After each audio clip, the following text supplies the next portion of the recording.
Muito boa noite a todas, a todos. Queria, no final deste nosso percurso, que oferece pistas para este recomeço, pensar convosco o tema das bem-aventuranças. Nós somos o povo das bem-aventuranças. O que é que são as bem-aventuranças? Que desafios elas contêm para nós? O que é que elas nos ensinam? Como nos mobilizam para o compromisso, para a aliança com o presente e com o futuro? E como é que a figura de Maria, também ela é uma mestra do percurso das bem-aventuranças, de um percurso existencialmente comprometido. É interessante pensarmos no texto das bem-aventuranças, vamos lê-lo daqui a pouco. Evidentemente, o evangelista, na redação desse episódio, teve em conta o paralelo com a cena de Moisés no cimo do Monte Sinai. E temos Moisés e Jesus, e temos como que a antiga lei e a nova lei, a antiga aliança e a nova aliança. Mas a verdade é que as bem-aventuranças não são apenas uma lei. Eu diria, as bem-aventuranças são, antes de tudo, um configurador de identidades, um marcador de identidades. Porque é verdade que elas contêm um apelo projetivo. Bem-aventurados os pobres em espírito, porque será deles o reino de Deus. Há sempre um jogo entre o agora e o depois, entre o presente e o futuro. Mas é importante valorizar essa tensão, valorizando tanto aquilo que será, digamos, o horizonte escatológico, como se diz em termos teológicos, mas é importante também valorizar o aqui e o agora, o chamado existencial presente, que as bem-aventuranças costuram na nossa vida. Não é apenas o que virá depois, é o que fermenta em nós, o que germina, o que borbulha, o que pulsa em nós desde este momento. As bem-aventuranças são, se quisermos, o mais precioso e fiel autorretrato de Jesus. Nestas palavras, nós, antes de tudo, vemos o rosto de Jesus. É como se cada bem-aventurança nos oferecesse um traço, uma linha da fisionomia do Senhor. Porque foi assim que o vimos. Foi assim que o vimos. E é assim que o vemos. Pobre em espírito, manso e misericordioso, sedento e pacífico, faminto de justiça e com capacidade de abraçar a todos, com a competência da alegria, do louvor, bem dizer ao Pai por aquilo que faz nos íntimos. Nós o vimos puro de coração, o contrário de todo o cinismo, de todo o calculismo, de todas as manobras de defesas da autossuficiência. Vimo-lo transparente a cada momento. Conhecemo-lo como aquele que derruba os muros da inimizade e constrói a paz. Testemunhamo-lo compassivo, ao encontro dos feridos, dos caídos, dos pobres, dos doentes, dos pecadores, dos marginalizados. Vimo-lo deixar as 99 ovelhas no curral e partir em procura da ovelha perdida. Mas não só. Quando a encontra, transporta-a aos ombros até casa. Avistamo-lo a caminhar sozinho com os 12 ou no meio da multidão, sem se sobrepor, acalmando as tempestades do lago e aquelas tempestades do coração humano, tomando como seu programa aquela frase que vem no cântico do servo do profeta Isaías: ele não quebrará a cana fendida, nem apagará a torcida que fumega. E, de facto, ele não partiu a cana fendida, nem apagou a torcida que fumega. Nós seguimos-lo a correr ao encontro de todos os filhos pródigos, recebendo-os na alegria e introduzindo-os na festa do perdão. Soubemos dele sedento, sentado no poço, a pedir de beber à mulher samaritana. E cheio de uma fome ardente que o mundo não saciava, ele pedia aos seus discípulos que fossem à frente dele preparar aquela sala no piso de cima para celebrar a última Páscoa com os seus discípulos. Vimos-lo a chorar sobre Jerusalém e sobre a morte de um amigo. Assistimos ao seu sofrimento quando se oferecia a si mesmo em sacrifício. Meu Deus, por que me abandonaste? Entregando-se assim de forma radical por puro amor. Por isso, as bem-aventuranças não são apenas um programa de ação, são uma chave que nos ajudam a interpretar o rosto de Jesus, nos ajudam a tocar de perto aquilo que, como diz a primeira epístola de São João, nós vimos com os nossos olhos, nós contemplamos e as nossas mãos tocaram acerca do Verbo da vida. Lejamos o texto do Evangelho de Mateus, Mateus 5, 3, 12. 5, 3, 12. Vendo as multidões, subiu à montanha. Ao sentar-se, aproximaram-se dele os discípulos e ensinava-os, dizendo: Bem-aventurados os pobres em espírito, porque deles é o reino dos céus. Felizes os mansos, porque herdarão a terra.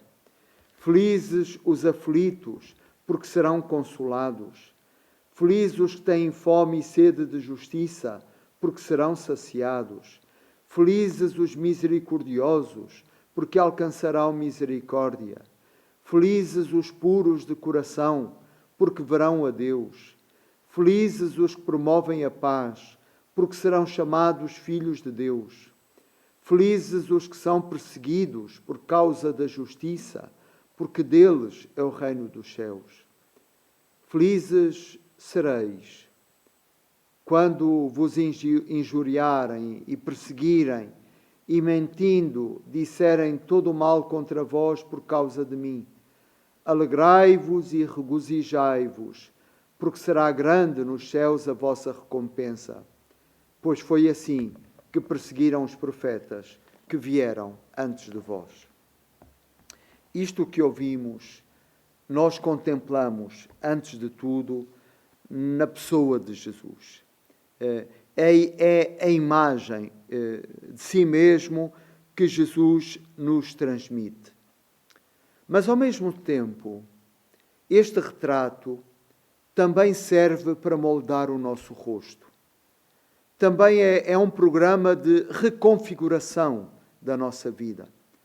Nós somos chamados a aceitar, a abraçar a lógica, a dinâmica, o estilo de vida, o caminho concreto aberto, o relançamento da aliança que as bem-aventuranças significam.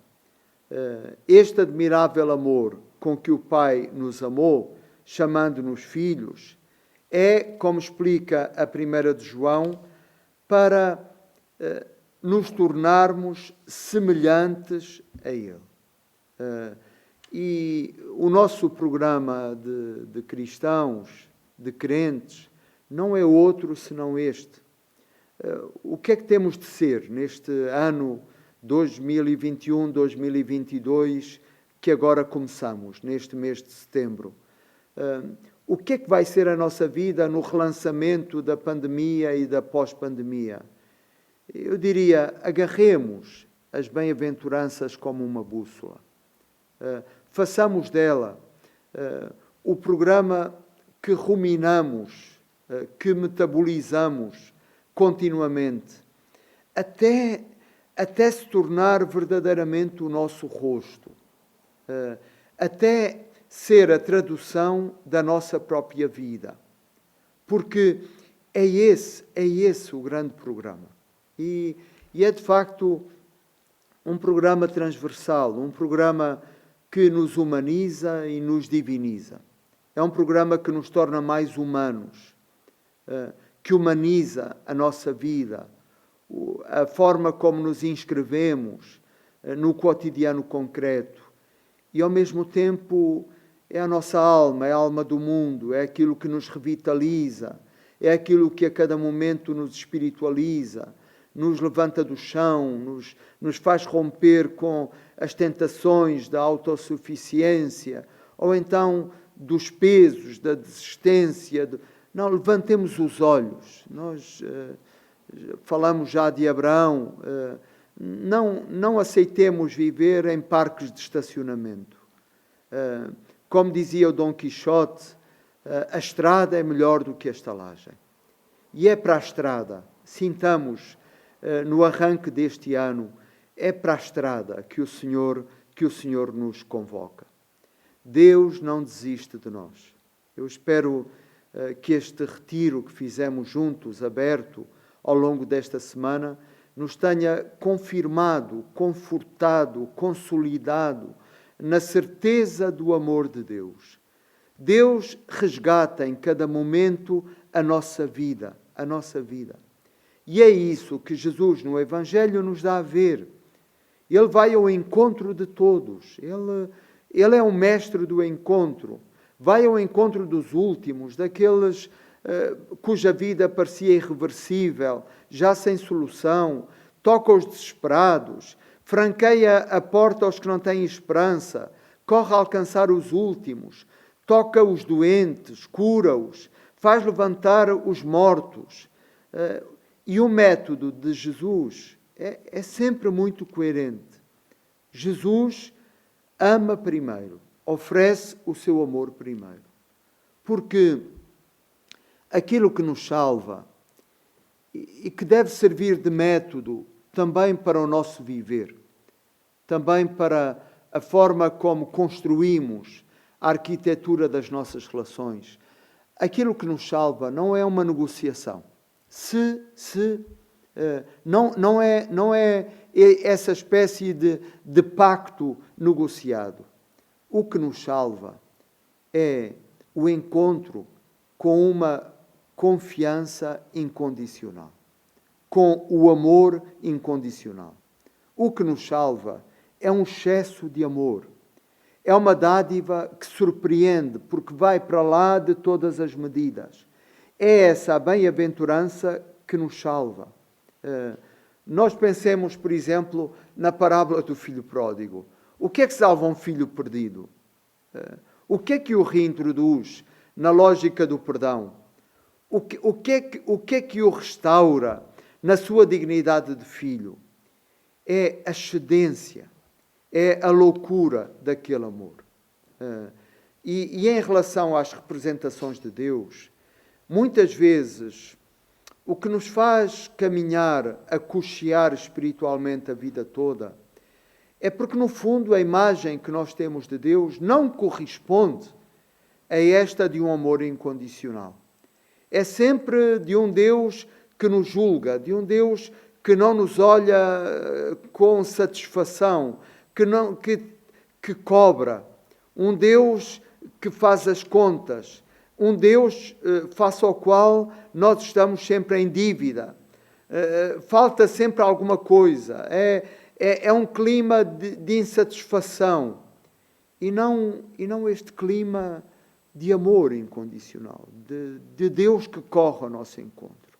Ora, é essa imagem que nós temos de gravar no nosso coração. Porque, no fundo, se pensarmos bem na arquitetura antropológica nossa, de mulheres e de homens, aquilo que nos estrutura verdadeiramente, aquilo que nos torna, que nos dá uma autonomia, que nos consolida afetivamente, existencialmente, é a experiência de um amor incondicional.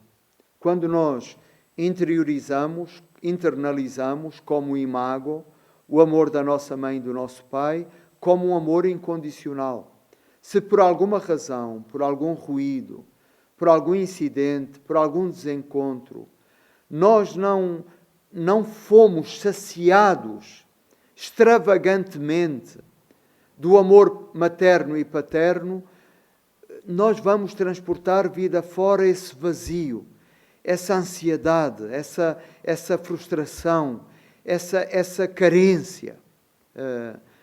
Porque nós somos feitos assim. A matriz criacional, a pegada divina em nós, é também essa necessidade absoluta que nós temos de um amor incondicional. Ora, é esse amor que Jesus testemunha. E Jesus é o testemunha credível do amor incondicional do Pai. Por isso, sintamo-nos reconciliados, abraçados, inscritos, reinstaurados dentro deste amor.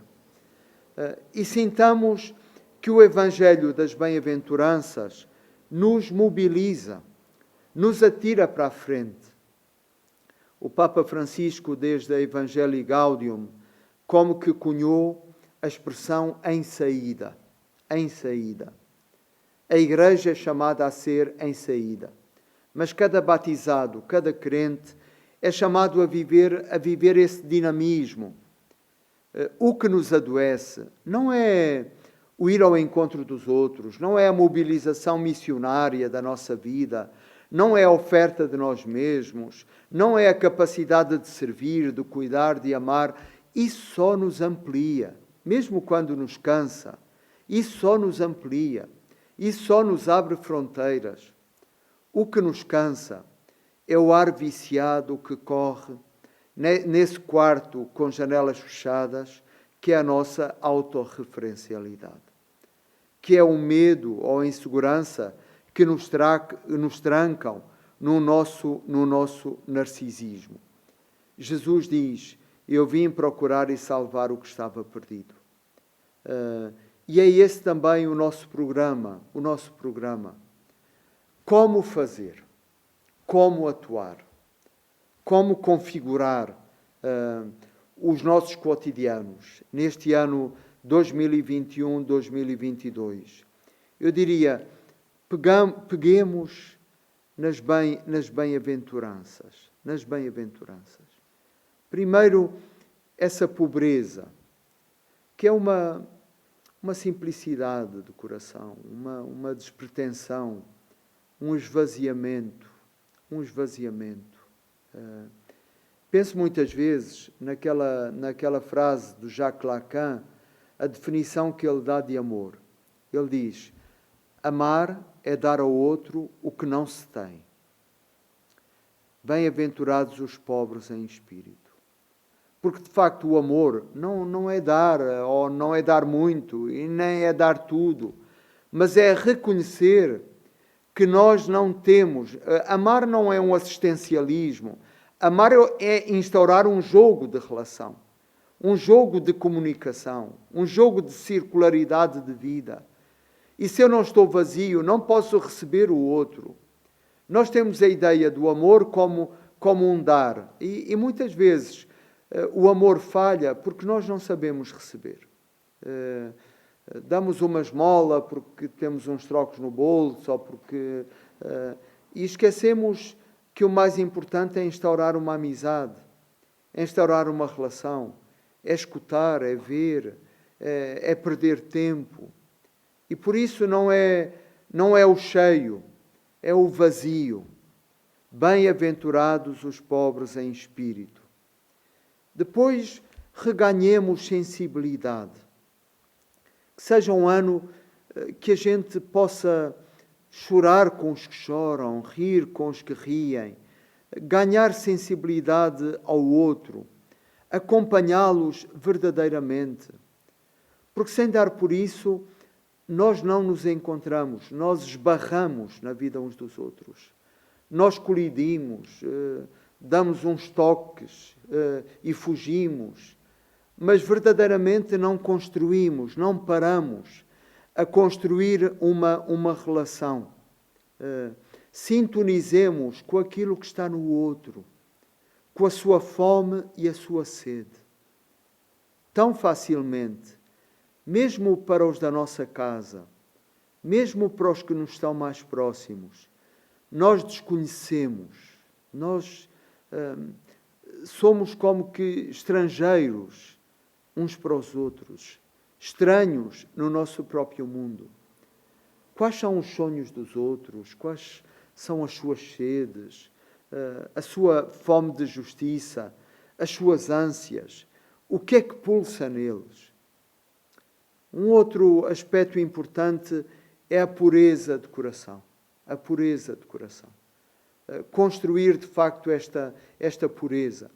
A escritora Cristina Campo, ela dizia que nós não nascemos inocentes, mas podemos morrer inocentes. E há uma frase muito bonita desse romance maravilhoso de João Guimarães Rosa, O Grande Sertão Veredas, lá que um dos jagunços, que passa-se no Brasil, no meio do mato, lá digamos, na zona grande de Minas, e um jagunço diz assim: compadre, não sabendo, até virar criança. E no fundo, é isso também a nossa vida. Valorizar o não sabendo. Nós valorizamos muito o saber, o conhecimento, isso, e é importante, mas valorizar isso, transportando no seu coração o não sabendo, até virar criança. Porque se eu não sei, não julgo. Se eu não sei, não atiro pedras. Se eu não sei, faço silêncio. Se eu não sei, não discrimino. Se eu não sei, não digo a palavra sem pensar. Não. Antes de tudo, não sei. E isso dá-me uma sabedoria. Faz-me, de facto, tornar como criança. E dá-me uma pureza de coração. Dá-me aquela mansidão que as crianças têm e que são mestres. A mansidão é uma pedagogia do nosso coração. A mansidão não é imediata.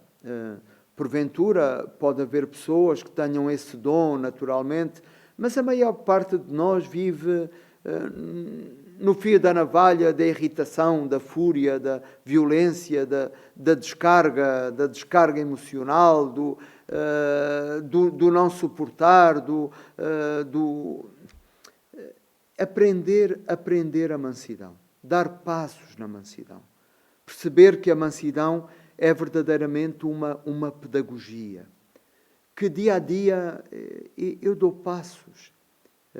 E é importante sentir essa dinâmica de um caminho, de um esforço, porque há uma coisa em que nós não pensamos e que no fundo é o segredo das bem-aventuranças. As bem-aventuranças são uma construção, são uma disciplina, são um treino, são um ginásio da nossa alma, da nossa psique, da nossa existência. E só com dedicação, só com entrega, nós podemos, de facto, avançar. Não há vida espiritual sem combate espiritual. Nós queremos ganhar o jogo sem jogar. Não pode ser. Não entendemos o verdadeiro caminho espiritual. E, de facto, as bem-aventuranças pedem de nós esse caminho. Aprendamos com aqueles que promovem a paz, com aqueles que se tornam artesãos da paz. É muito bonito na estupenda encíclica Fratelli Tutti sobre a fraternidade universal e a amizade social, que no meio de um ano tão difícil como foi 2020, o Papa Francisco, naquele mês de outubro, quis oferecer ao mundo. E aí uma das coisas que me chamou a atenção foi, de facto, a forma justíssima como o Papa Francisco vê a construção da paz. Desta paz dentro de nós e desta paz social, desta paz uns com os outros. E ele usa a palavra artesanato. É verdadeiramente um artesanato. No número 231 da Fratelli Tutti, o Santo Padre diz: existe uma arquitetura da paz. Mas há também um artesanato da paz que nos envolve a todos. E depois, no outro número, o 217, ele explica o que é este artesanato da paz. Ele diz assim: a paz social é laboriosa, artesanal. Seria mais fácil conter as liberdades e as diferenças com astúcia e compensações, mas esta paz seria superficial e frágil, não o fruto de uma cultura de encontro.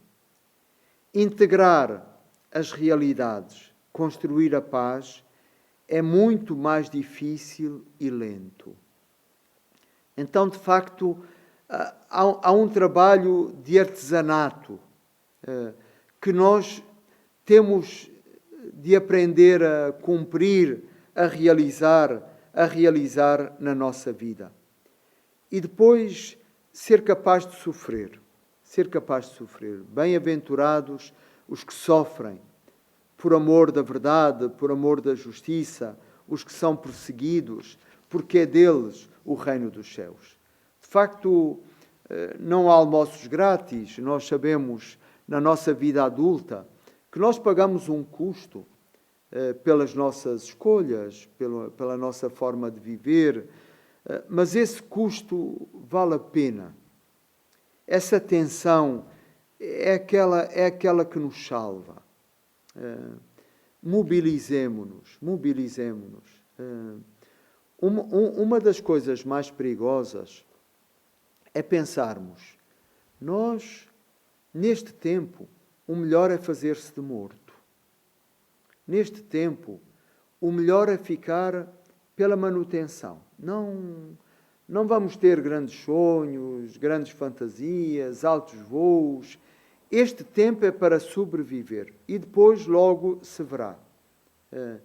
Este é o contrário da lógica das bem-aventuranças.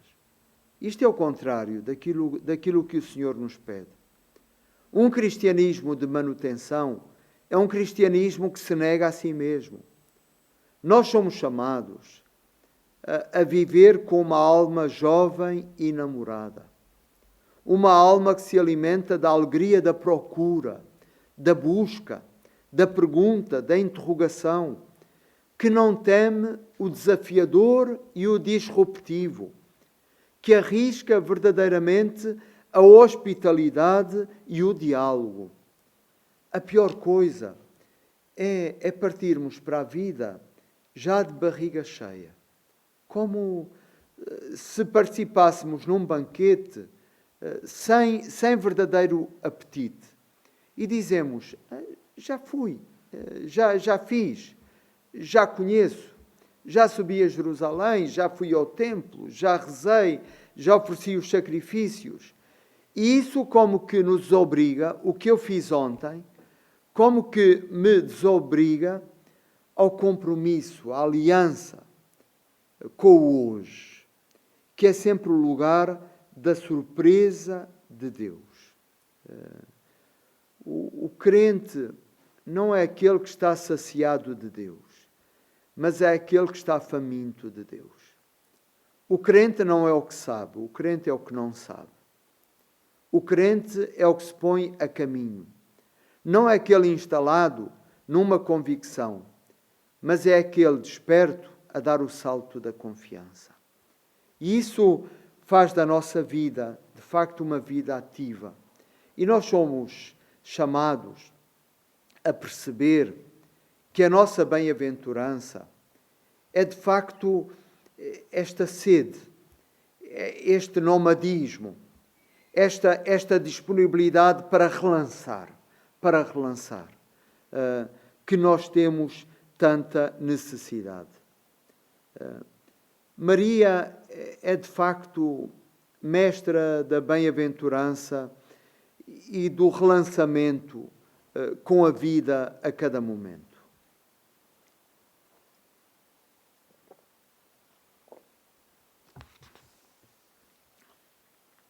Na vida de Maria, no centro, não estão as ideias, mas está a realidade concreta. Por isso é importante saber que ela era uma rapariga de Nazaré, que ela se chamava Maria, que havia um noivo chamado José. Quer dizer, a história conta, a biografia é importante. Tudo o que somos é reclamado para o acontecer de Deus. Deus vem até nós, mas através de nós, através da nossa história. E é interessante olhar para a cena da Anunciação, porque é um encontro verdadeiro, porque é um diálogo franco, um diálogo artesanal que Maria tem com o anjo. E é interessante que Deus perde tempo a escutar as perguntas de Maria, as hesitações, as incertezas. Mas como será isso se eu não conheço o homem? Deus leva a sério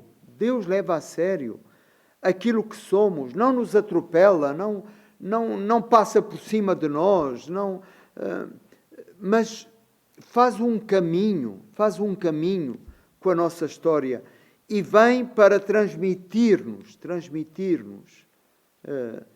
a sua confiança, o seu amor incondicional. Na história de Maria, nós vemos como que 3 etapas.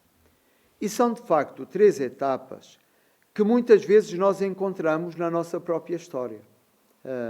A primeira etapa é a da surpresa. Esta pandemia colheu-nos a todos de surpresa. E essa surpresa teve uma conjugação individual, ardentemente pessoal. E nós vimos o mundo como nunca antes o tínhamos visto. E olhamos-nos para nós próprios em situação e fomos para nós uma surpresa. Descobrimos-nos a todos mais frágeis, mais dependentes, mais inseguros do que estávamos à espera. E a vida, em tantos momentos, é para nós uma surpresa. Penso uma mudança de trabalho, mas também um despedimento. Penso as crises afetivas ao longo de uma vida. Penso, por exemplo, na chegada de uma doença que se revela. Penso, por exemplo, num luto inesperado que temos de enfrentar e depois de gerir. Quantas surpresas nos chegam. E a nossa reação interna é: porquê isto? Porquê agora? Porquê a mim? São as perguntas que nos assaltam, que estão dentro de nós. Não passará tudo de um equívoco, não terá havido um engano. É a primeira reação. O texto da Anunciação diz-nos isto: Maria ficou perturbada com aquilo que lhe disse o anjo. E tantas vezes nós ficamos perturbados. A nossa reação é essa, uma perturbação total. Mas o que é curioso e que devemos sublinhar é que Deus não diz: isso é legítimo, a tua perturbação não tem cabimento. Não, Deus aceita. E a primeira coisa que o anjo lhe diz é: não temas. E no meio de todas as nossas crises, o que Deus nos diz é: não temas. E o que Deus nos diz hoje no relançamento também deste ano, é isto: não temas, que o medo não nos devora a alma, que o medo não engula as nossas energias, que o medo não tolha a nossa espontaneidade, a nossa singularidade, que o medo não nos tolha os passos, que o medo não reduza o mapa, que o medo não inverta as posições. Nós que somos, de facto, feitos para olhar para longe, para mais longe, que os nossos olhos não morram nos nossos sapatos. Não temas. E depois, o segundo passo é esse diálogo que Maria tem. E que é a sua oração. Às vezes a gente pensa, a oração é como que um enlatado, um produto enlatado. Já está feito, está pré-fabricado. Eu só tenho de repetir aquilo. Não, eu repito, eu vivo, mas a oração é diálogo, é de coração a coração. Oração é acolhimento, oração é esse espaço vazio que permite a circulação, o encontro, o aprofundamento. Oração é aquilo que eu não sei, Não é dizer o que eu sei, é aquilo que eu não sei. E aí vou construindo. A oração me alarga, a oração me amplia, mas toma as minhas razões. Por isso era tão importante que este nosso novo ano, 2021, 2022, fosse de facto um ano sustentado pela oração. Fosse um ano rezado cotidianamente. Porque oração é a nossa força. Oração é a nossa força. Oração faz-nos ver mais longe. Eu recordo um poema do poeta Murilo Mendes, um poeta brasileiro, muito amigo de Sofia de Mello Breiner Anderson, que diz assim, sobre a oração eucarística: Eucaristia, o mais interior e abrigado recesso da intimidade, categoria da absorção e da assimilação do teu corpo e do teu sangue, nunca sujeitos ao tempo. Vasto campo de trigo é a nossa alma, em que ceifando baixas pelo infinito íntimo. Teu sacrifício total, que percorre o universo, amplia o dom oculto de cada um.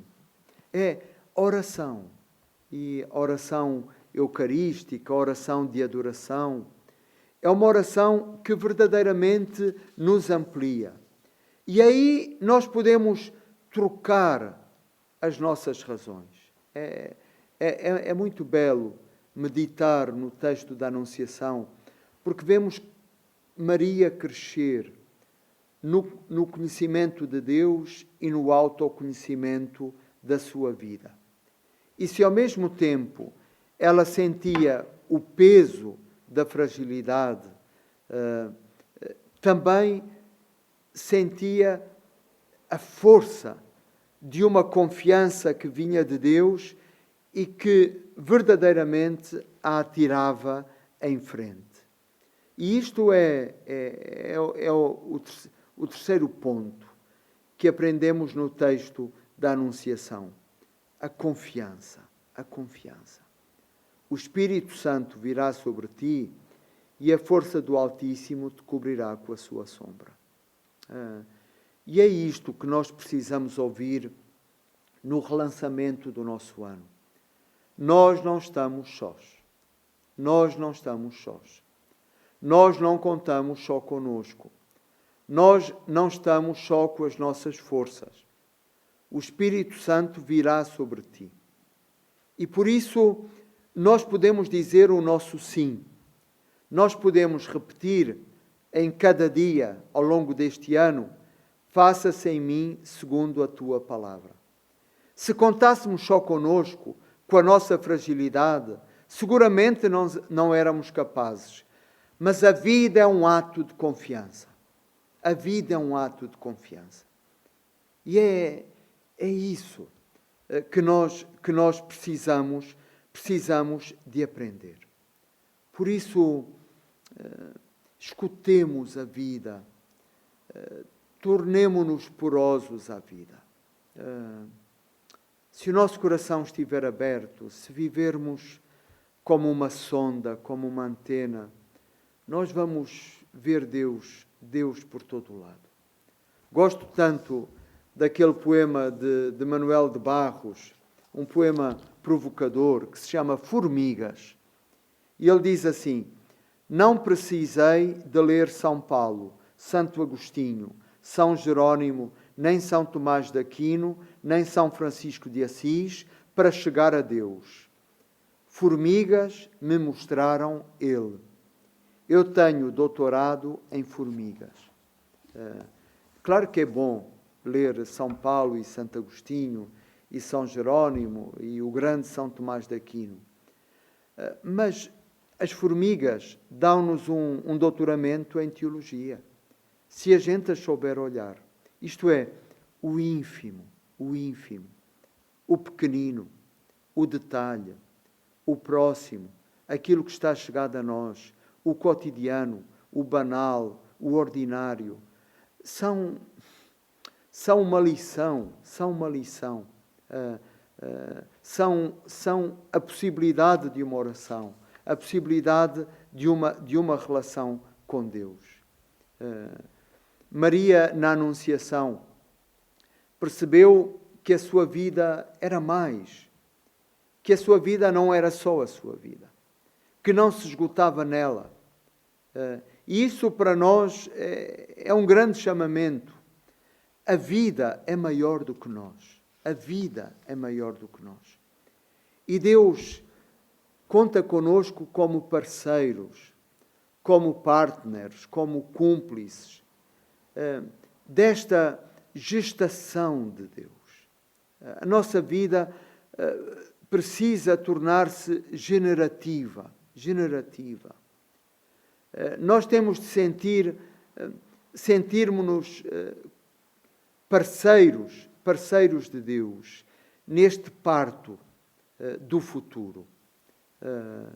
E neste tempo, no final desta etapa de pandemia, em que entramos numa pós-pandemia, mas ainda sentindo que entramos numa nova época da história e que o mundo ganhou uma imprevisibilidade tão grande, nós temos de nos sentir artífices do futuro, artesãos do futuro, porque o mundo precisa de construtores do futuro. E isso tem de nos trazer implicados.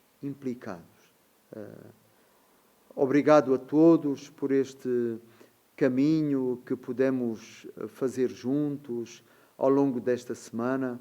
Continuemos a rezar uns pelos outros, a sentir que Deus é o parteiro da nossa vida, como dizia Et Illesum, mas que nós também somos chamados a ser parteiras e parteiros cotidianos do futuro de Deus.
you.